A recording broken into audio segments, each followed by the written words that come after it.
네, 출애굽기는 그 이스라엘 백성이 이제 애굽에서 나와서 하나님의 약속의 땅으로 들어가는 그 과정을 그리고 있는데요.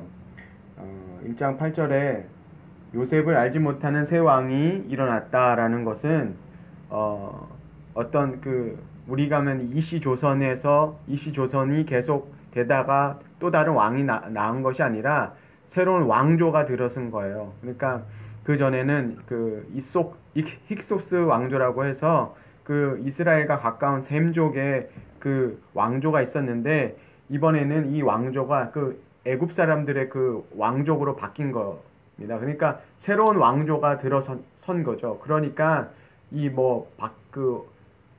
새로운 그 왕조가 들어서니까 이 사람들은 그 전에 그 요셉이 어떻게 그 애굽에 그런 축복을 줬는지에 대해서 그 인정하지 않는 것이죠. 그러니까 몰랐다라는 표현도 되지만 그것을 인정하지 않았다고 볼 수도 있죠. 그러니까 뭐 어찌 됐던 간에 새로운 왕조가 일어나니까 그 왕조는 무엇을 두려워했냐면 그 이스라엘 백성들이 번성했던 것을 두려워했던 것이죠.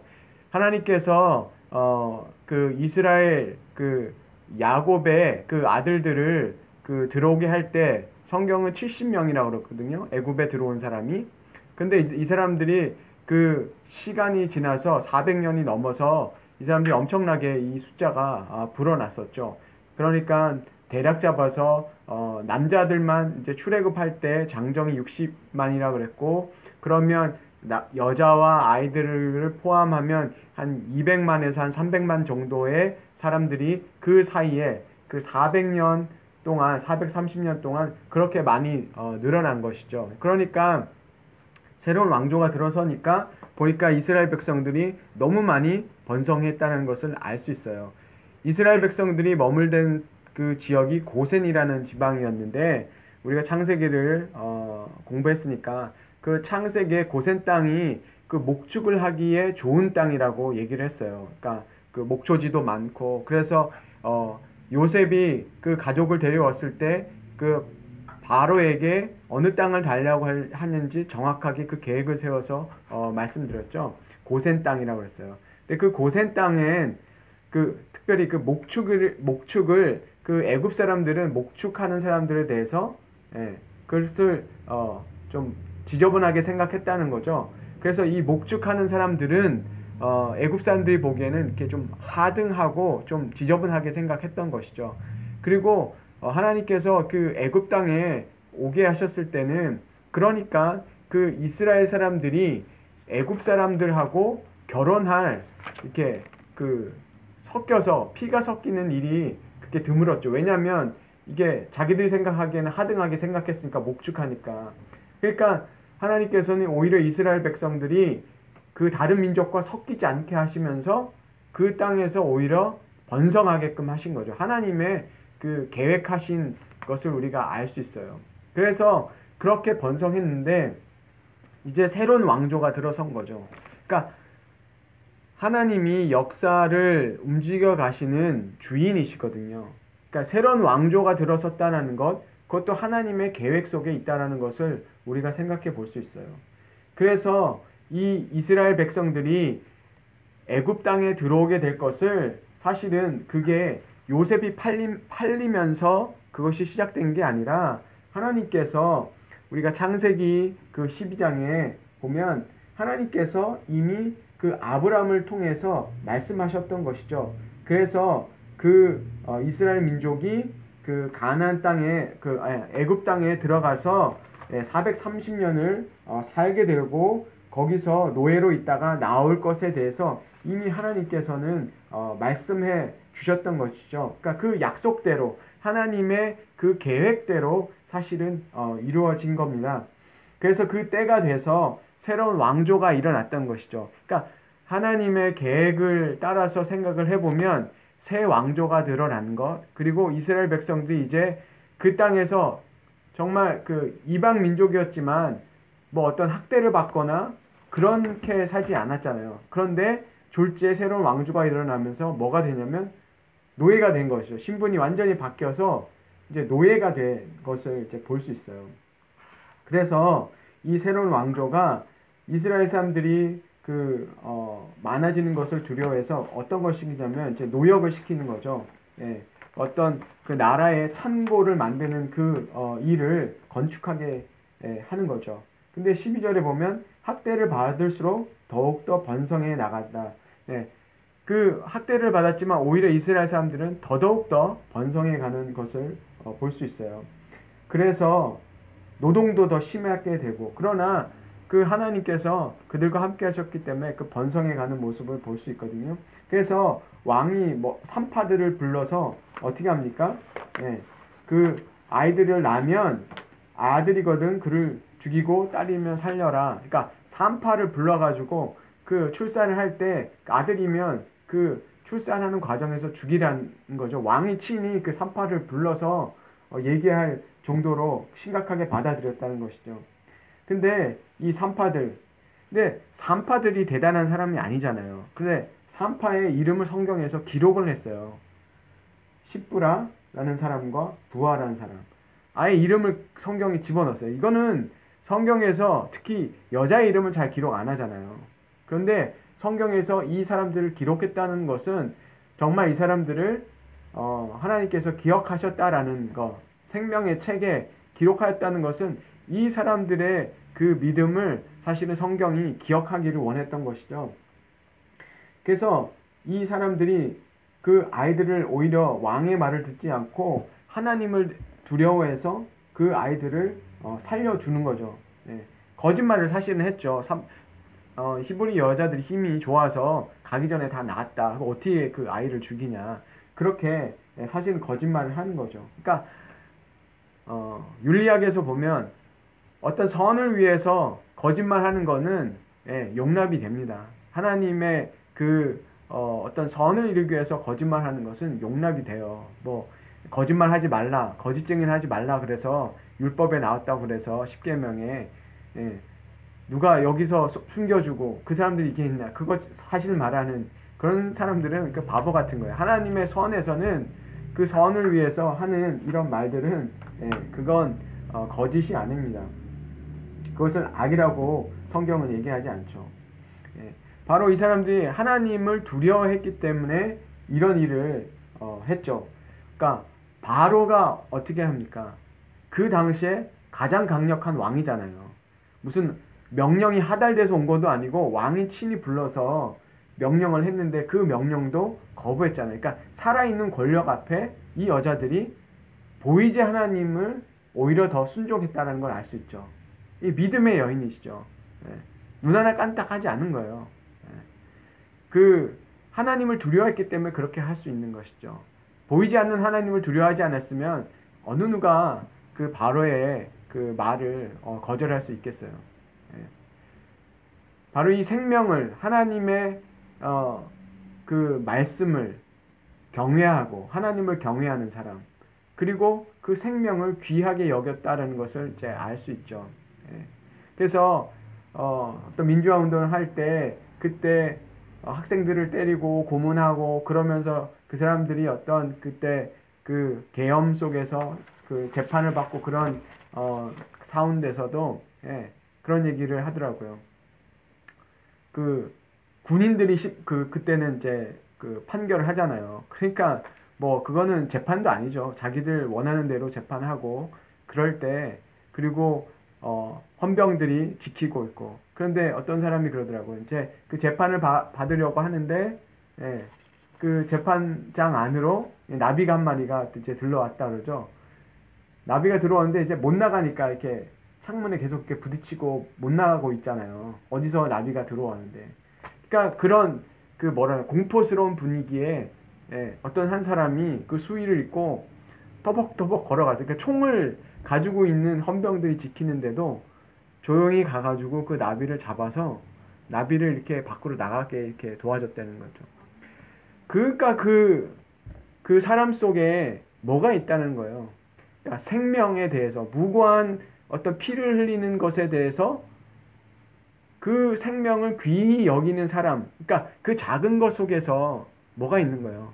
생명을 귀하게 여기는 그 나비의 생명도 귀하게 여길 수 있는 사람은, 그러니까 무고한 피를 사람의 그 피를 흘리는 그런 정권에 대해서도 대항할 수 있는 그 힘이 나온다는 것을 알 수 있죠. 그분이 어떤 카톨릭 한 수사님이라고 그래요. 그래서 참 다르다 그런 그 생각을 하게 되죠. 생명을 귀하게 여기는 그 마음. 그래서 왜 그 반려동물, 그 동물 학대를 하는 사람들에서 엄한 법에 그런 그 심판이 내려져야 되냐면 그 동물을 학대하는 사람들 속에는 늘 언제나 사람도 그렇게 학대할 수 있는 잠재적인 그 생명 자체에 대해서 귀하게 여기지 않는 그것이 있기 때문에 그 사람들에 대해서 강한 법적인 그 제재를 가하고 엄한 그 판결을 내려야 된다고 얘기하는 것도 바로 동일한 성상에서 얘기하는 것이죠. 바로 이 여인들이 바로 그렇게 하나님을 두려워하고 생명을 두려워하는 그 마음으로 이들이 했기 때문에 오히려 하나님께서 이들의 믿음을 보시고 어떻게 하셨냐면 은혜를 베푸셔서 그들이 번성하고 더 강해지는, 그렇죠? 그 백성들이 오히려 그렇게 더 강해지는 그런 모습을 볼 수 있어요. 그러니까 박해 속에서도 하나님은 어떻게 합니까? 하나님의 그 계획을 이뤄 가시는 그런 모습을 볼 수가 있어요. 오히려 하나님의 그 계획하심은 막을 수가 없다라는 것이죠. 그래서 그 산파들도 하나님께서 복을 주셨고, 근데 이런 박해를 우리가 이제는 이 출애굽의 이야기를 알고 하나님의 계획을 알면 어떤 고난이 찾아올 때 사실은 이 고난이라는 것이 하나님의 또 다른 계획의 시작이라는 것을 볼 수 있어요. 이 박해는 사실은 하나님의 그 계획을 이루어가는 한 시작이었어요. 그러니까 이스라엘 백성에게 이제는 어느 때가 온 겁니까? 하나님의 때에 출애굽할 때가 온 겁니다.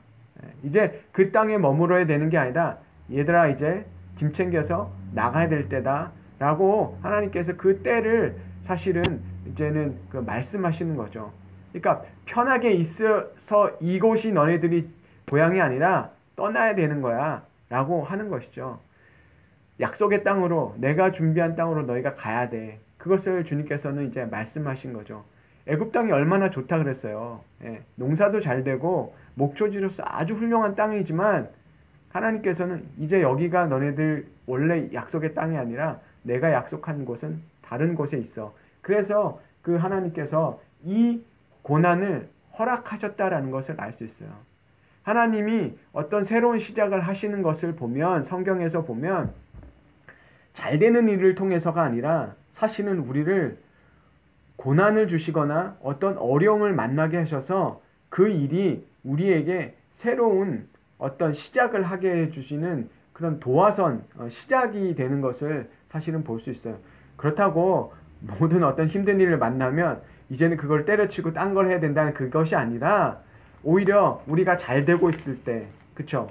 잘 되고 있을 때 뭐 하다가 안 되고 이거 하고 하다 안 되고 그거 말이 아니라 어떤 우리가 하고 있는 일이 잘 되고 있을 때 어떤 어려움을 만날 때 사실은 우리가 기도하면서 하나님께서 또 다른 어떤 일을 하기를 원하시는가를 생각해 볼 필요가 있어요.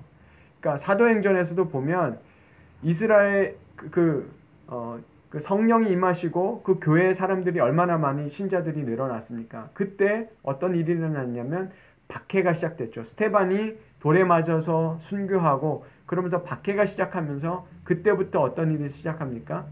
복음이 예루살렘에만 있는 게 아니라 어디로 가요?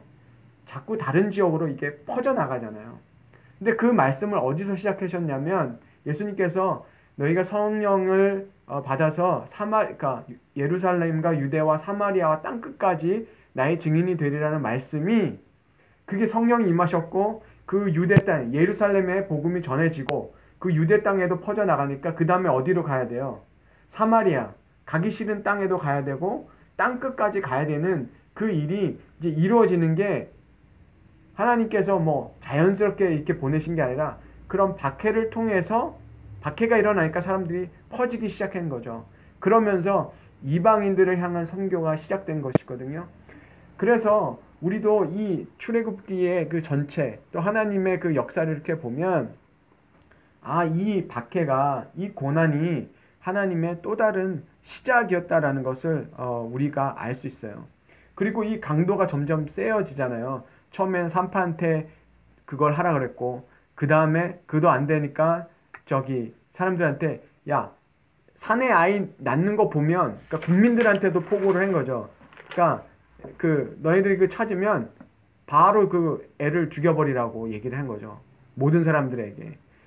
네. 그렇게 그 폭정이 강도가 심해지지만 오히려 하나님께서는 이스라엘 백성과 함께 하셨고 그들을 번성하게 하셨고 예, 그렇게 돼가는 것을 봅니다. 이 산파들이 이 두 사람이 구해준 사람 중에 예, 모세도 들어갈 수 있겠죠. 예, 정확하게 성경은 이 시점을 성경은 이렇게 시간 순서대로 정확하게 배열하는 게 아니라 때로는 이 얘기를 하고 어떤 그 얘기에 대해서 자세한 얘기를 그 다음에 하거든요. 그러니까 2장에서 우리가 모세가 태어나는 것을 보는데 그 시점이 정확하게 어떻게 맞은지도 모르지만 이 산파를 통해서 구해졌을 가능성도 있어요. 사실은 성경은 분명하게 얘기하지 않지만 그래서 성경이 기록한 이 십부라와 부하의 그 모습을 보면서 우리가 이 땅의 권세보다 하나님을 두려워하는 그런 믿음의 사람이 되어야겠다. 이게 성경이 그렇게 쓰여 있지만 이 권세 앞에서 이때 애굽이 가장 이 세상에서 강력한 힘을 가진 그런 왕국이었을 수 있다고 얘기하잖아요. 우리가 지금처럼 얘기하는 것처럼 뭐 절대적인 비교를 할 수 없지만 이 당시에 그 뭐 피라미드나 뭐 어떤 그런 스핑크스나 이런 걸 만든 그 건물을 만든 그런 양식을 보면 이 당시 애굽이 가지고 있는 힘은 막강했다라는 것이죠. 그 막강한 거에 그 바로를 무서워하지 않는 이 여인들, 그것은 바로 하나님을 경외하는 것. 그러니까 우리에게 끊임없이 다가오는 두려움은요 그런 것 같아요. 하나님을 두려워할 것이냐 아니면 이 세상의 힘을 두려워할 것이냐, 거기서 우리의 행동이 늘 나오는 것 같아요.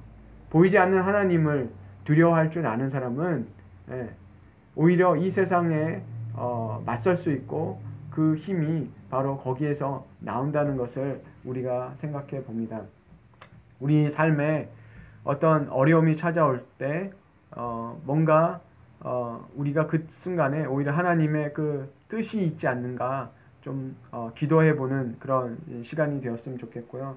우리가 하나님을 더 두려워하는, 그래서 하나님이 기억하시는 사람, 이 산파를 누가 기억하겠습니까? 성경에. 그러나 하나님께서는 이 산파의 이름을 분명하게 기억하신 것처럼 이 사람을 통해서, 이 산파를 통해서 모세가 구해졌을 수도 있고, 그러면서 하나님의 그 구원의 역사가 일어나는 것을 봅니다. 바로 작은 생명을 귀하게 여기는 그 삶, 하나님을 경외하는 그 삶. 그러니까 가장 높은 하나님을 기억하는 것, 그 속에는 사실은 또 다른 면은 뭐예요? 작은 생명을 귀하게 여길 수 있는 것. 참 성경의 말씀이 참 신비로운 게, 그 하나님을 두려워하는 건 꼭 어디서부터 나오냐면 가장 작은 것에서 나온다는 것을 늘 알게 돼요. 하나님이 우리에게 큰 어떤 적용을 요구하시고 뭐 커다란 어떤 뭐 사명을 요구하시는 그런 것보다, 우리가 신약성경 읽을 때 뭐가 있었습니까? 예수님을 섬기는 게, 예수님이 뭐라 그러셨어요? 가장 작은 자를 섬기는 게 나한테 한 거라고 그러잖아요. 하나님을 두려워하는 게 뭐로 나타납니까? 가장 작은 생명을 귀히 여기는 것서부터 나오는 것을 보면서 우리가 그런 삶을 하나님을 경외함으로 작은 것을 귀하게 여기고 생명을 귀하게 여기는 그런 삶 살기를 주님의 이름으로 축원합니다.